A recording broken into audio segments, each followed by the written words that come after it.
Stand.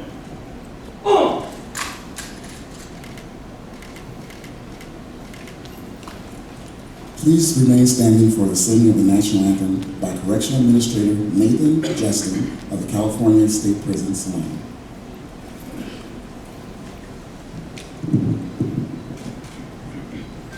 Oh, say, can you see by the dawn's early light what so proudly we hailed at the twilight's last gleaming, whose broad stripes and bright stars through the perilous fight o'er the ramparts we watched were so gallantly streaming, and the rocket's red glare, the bombs bursting in air, gave proof through the night that our flag was still there.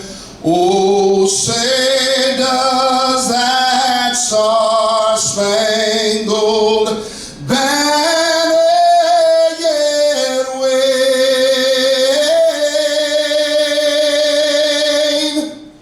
o'er the land of the free and the home of the brave?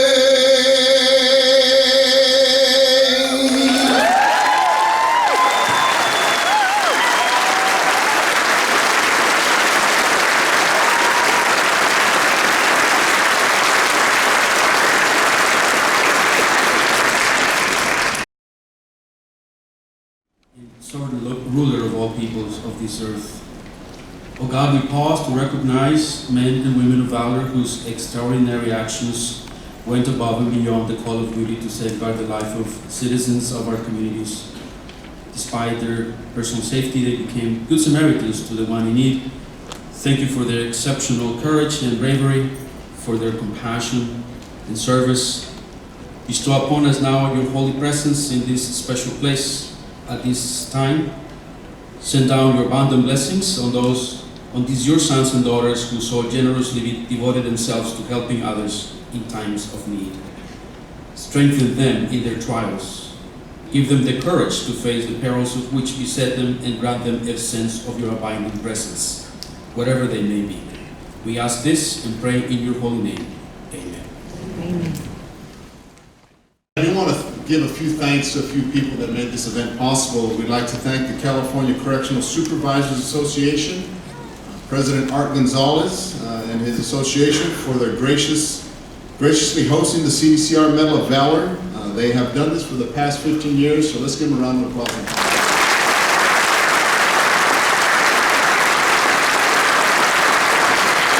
I'd like to thank the students of Florence, the Florence High School Law Academy, under the leadership of Carlos Garcia, for helping us. They set up more than 1,000 chairs yesterday, so you can be right where you're at right now. They helped usher some people here holding up signs. Let's give those young group a leader.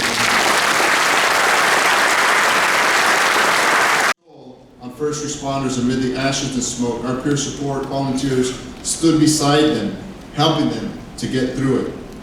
CDCR, in cooperation with several other agencies, launched the Ventura Fire Camp initiative in a way to where we can give parolees an opportunity for firefighting jobs.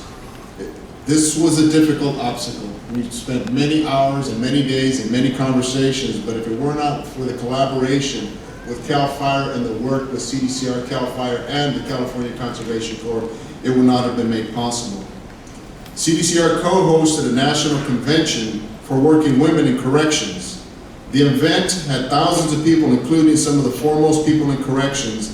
The convention staff made possible in part by the dedicated group at CDCR staff. And we'll be honoring that group here today. But whether the group is an individual of noble acts, innovative ideas of corrections today, the honorees, they inspire each and every one of us. I am privileged to lead the department. I am very proud of the employees, and I look forward to our future successes and the future acts that they will definitely be honored for. And in closing, before we begin, I do want to say that we rarely gather as a group to honor people. Unfortunately, the only times that we gather as groups like this and look as great as we do today is really to honor people who are no longer with us, or for graduations. There are very few times that we gather to celebrate.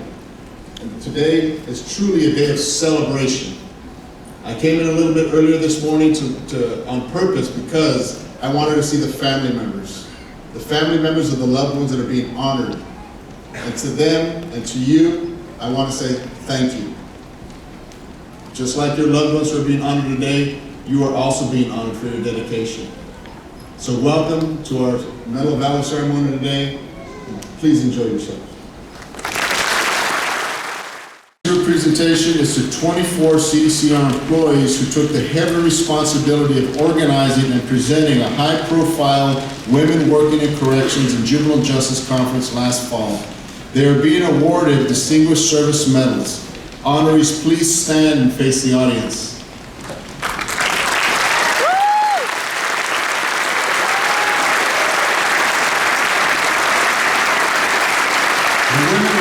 Corrections and Juvenile Justice Conference is a national event held every 2 years in a different state.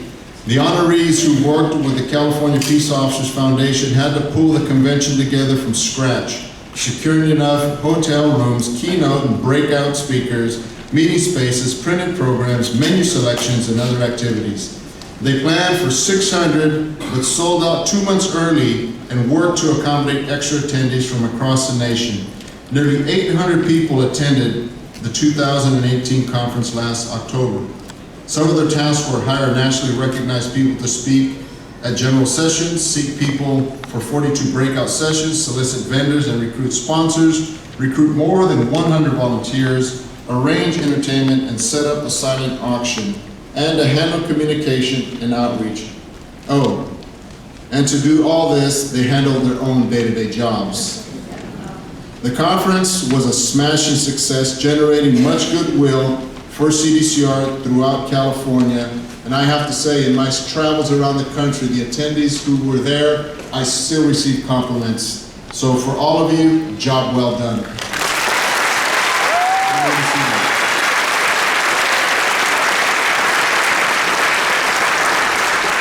Our next Distinguished Service Medals are awarded to 41 people from CDCR, CAL FIRE, and the California Conservation Corps and John Muir Charter School, who launched the Ventura Fire last year.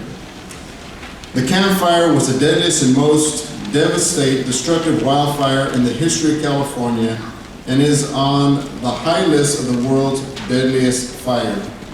The fire started November 8, 2018. Butte County, the fire destroyed Paradise, California. The fire caused at least 85 civilian fatalities. Some first responders found themselves rescuing others as their own homes burned.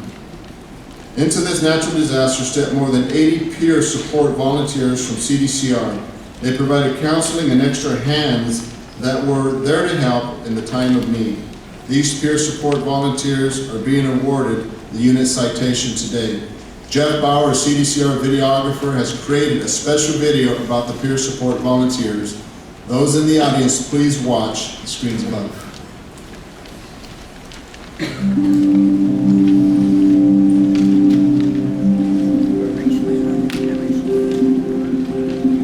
To be prepared for what we came to, never. There's no way you could have prepared for that. It was like walking into Hiroshima. The campfire was unlike anything that I have ever experienced, and we did go down there sort of wide-eyed, not really knowing what to expect, but we wanted to help.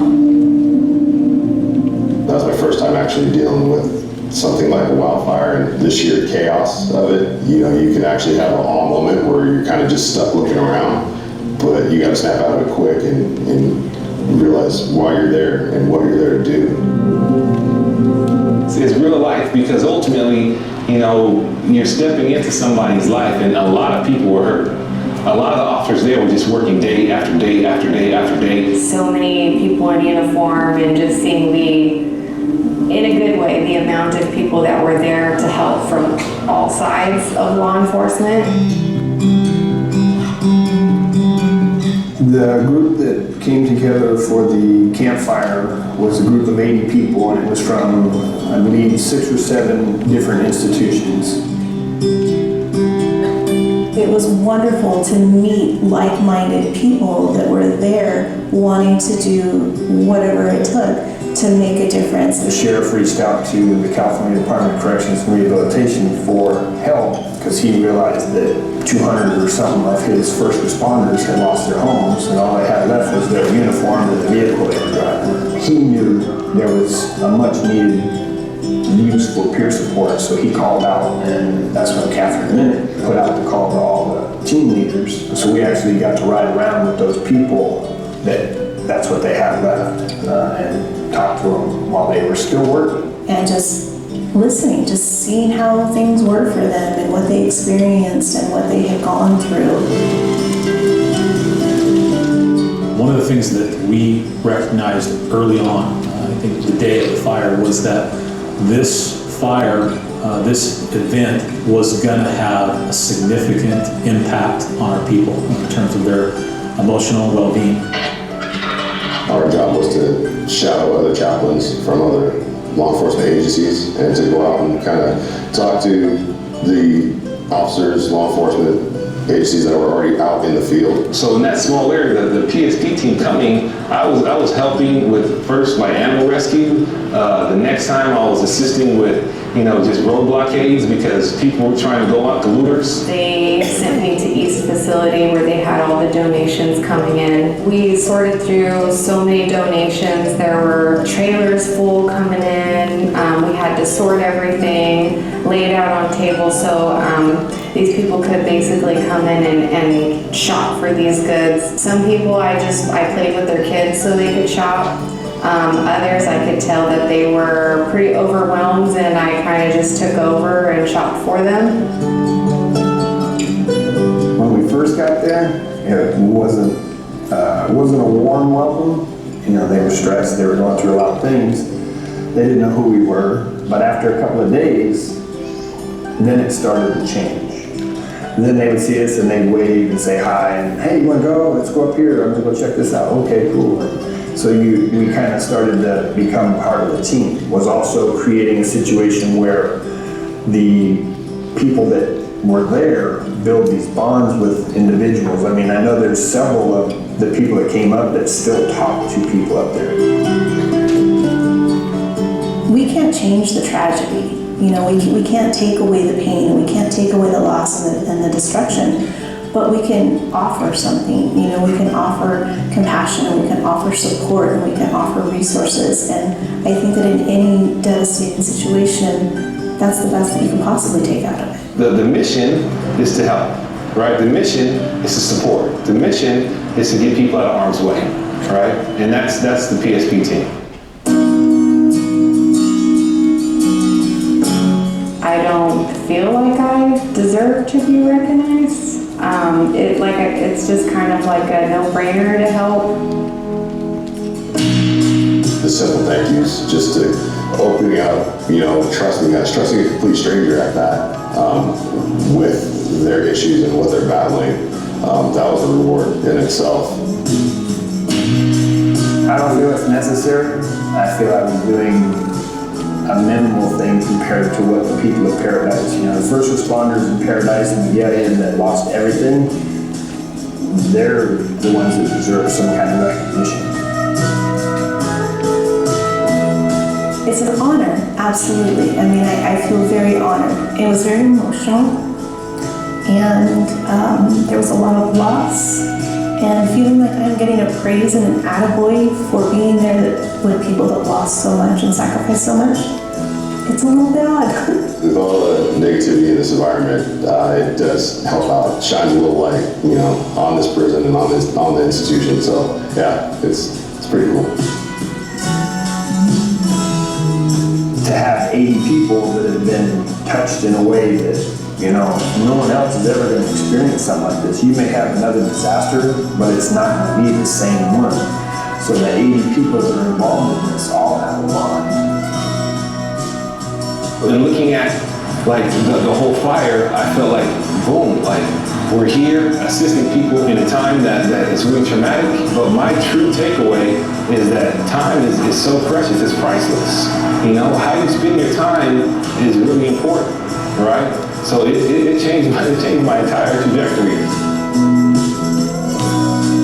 At CDCR, we don't typically get the opportunity to go out and help the public out in that manner. So for us to go outside of our local institutions was something that we've never done before. It was a pioneering mission, and being a part of that was a tremendous honor. By far out of my career, it was the most meaningful thing that I've done. I'm glad that they're being recognized. I think that's very, very deserving of the recognition. They played an important role in our overall response. That role to help our folks deal with a horribly traumatic event. And again, I think that the work that they did back then is paying dividends as we move forward, and I'm grateful for that.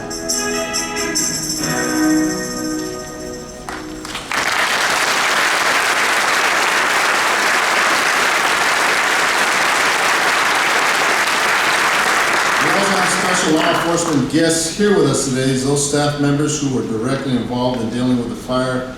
Please join me on stage here, and we already have my law enforcement partner, Sheriff Honey from Butte County. Could you join the show?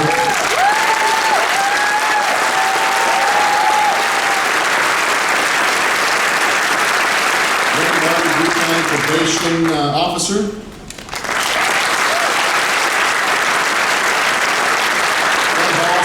Chaplain for Butte County Sheriff's Office.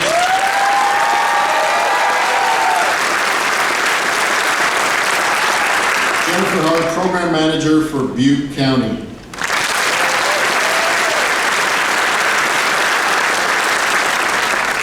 It would be my honor if I could have Sheriff Honey say a few words. Secretary Diaz, thank you so much. It is an incredible honor to be here today to witness this event.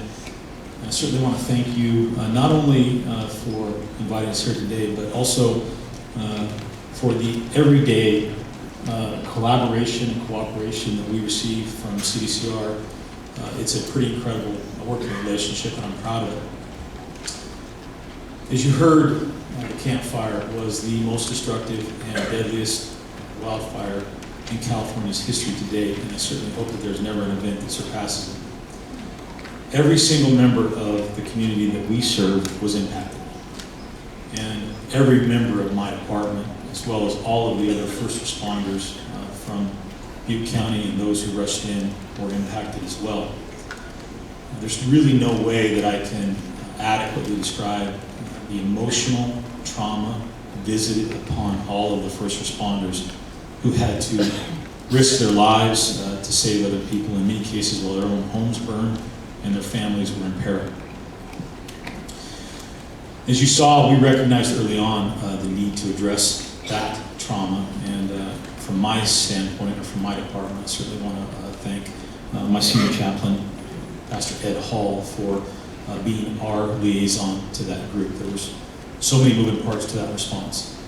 And as you heard, some of the other recipients of awards today were risking their lives, and I want to thank them as well and congratulate them. But to the peer support folks, I will tell you this.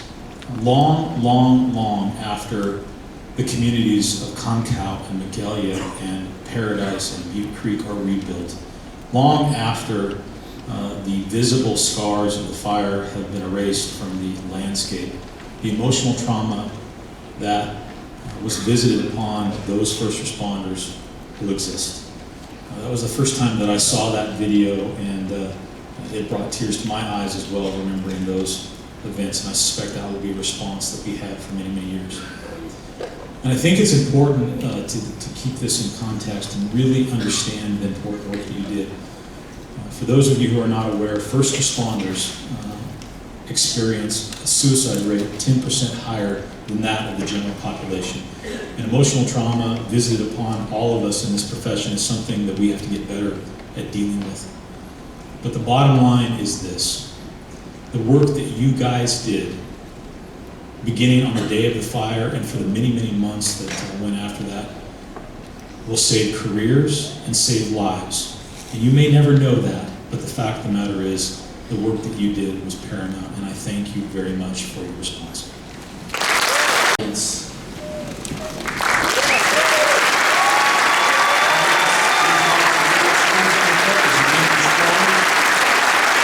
honorees are outstanding group of folks who gave their time and support.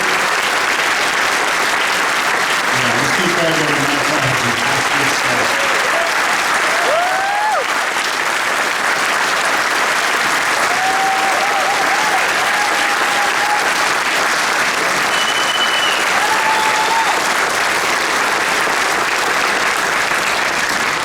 These honorees are an outstanding group of people who gave their time and support to others in need. They showed a strong love and regard for their fellow humans by leaving their homes and loved ones to go where they were desperately needed. They walked into a landscape, as one of them said, it looked like they'd been hit by a nuclear bomb. That's a good metaphor for the emotional state of some law enforcement, firefighters, and others who are struggling with their own feelings as they respond to the disasters that they face day after day. No one ordered them to go, but they did remember that they were volunteers. Well, this was an exceptional service. The honorees today also represented confidential sources of support for every CDCR employee. CDCR has over 1,200 peer support volunteers statewide. The peer support program was established to ensure CDC staff involved with work-related critical incidents are provided with intervention and available resources to cope with the immediate effects of trauma to the incident. The peer support group provides peers who are trained to listen and offer emotional and practical support in their help in time of need. I salute you and I thank you for your service, and we will do better in expanding this program. Thank you.